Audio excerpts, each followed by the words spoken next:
પૂછ્યું તમે પુરુષોત્તમ માસમાં કાંસાનું સંપૂર્ણ દાનોમાં અધિક છે તેમ કહ્યું. તેનું કારણ શું?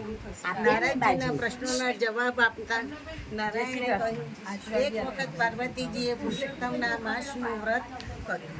ઉત્થાપન વખતે શું દાન આપવું તેમ મહાદેવને પૂછ્યું. ત્યારે મહાદેવે પૂછ્યું, પુરુષોત્તમ માસનું વ્રત પૂરું થવા માટે એ ડાબલામાં આકારનું બ્રહ્માંડ આપે તે યોગ્ય છે, પણ તે અશક્ય છે.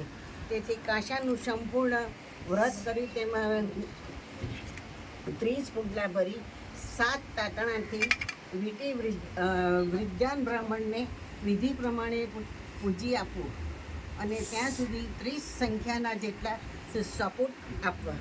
મહાદેવજીના આ શબ્દોથી પાર્વતી પ્રસન્ન થઈ.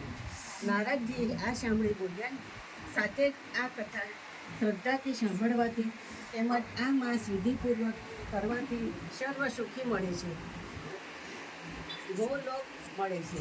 સુખના સુખથી નારાયણ અને નારદના સંવાદવાળી પુણ્યવાળી કથા સાંભળી ઋષિઓએ કહેવા લાગ્યા, હે પુરાણ કહેનારાઓના મસ્તક મણિરૂપ શુદ્ધ તમો ઘણું જીવો.